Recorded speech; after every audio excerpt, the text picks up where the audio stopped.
महाभारत में जब ये तय हो गया था कि कौरवों और पांडवों के बीच युद्ध होगा, तब कौरव और पांडव अपने अपने सैन्य बल को बढ़ाने में जुट गए।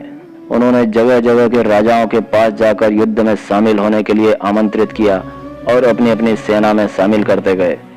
इसी क्रम में अर्जुन और दुर्योधन श्री कृष्ण से भी मदद मांगने के लिए द्वारिका पहुंचे। सबसे पहले दुर्योधन पहुंचा और उसके बाद में अर्जुन। उस समय भगवान श्री कृष्ण सो रहे थे। दुर्योधन आकर के भगवान श्री कृष्ण के सिरहाने एक आसन पर बैठ गया और अर्जुन उनके पैर की तरफ हाथ जोड़े खड़ा रहा और अब वह दोनों उनके जागने की प्रतीक्षा करने लगे।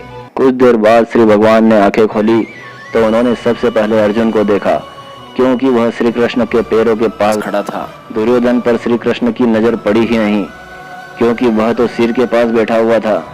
अर्जुन ने श्री कृष्ण से कहा कि वासुदेव, मैं आपसे युद्ध के लिए मदद मांगने आया हूँ।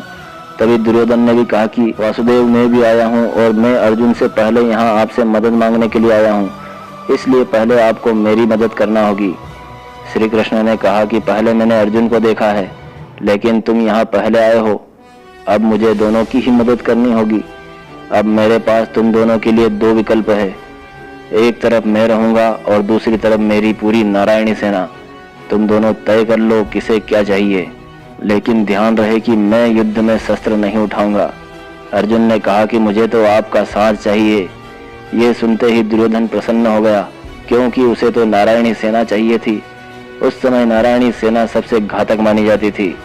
श्री कृष्ण ने दोनों की इच्छा अनुसार मदद करने के लिए सहमति दे दी। इस प्रसंग में दुर्योधन ने सबसे बड़ी गलती कर दी थी। उसने श्री कृष्ण को छोड़कर नारायणी सेना मांग ली, जबकि अर्जुन ने श्री कृष्ण को मांगा था। अर्जुन ये जानता था कि जहाँ पर भगवान होंगे, जीत भी वहीं पर होगी, जबकि दुर्योधन ये बात समझ न सका।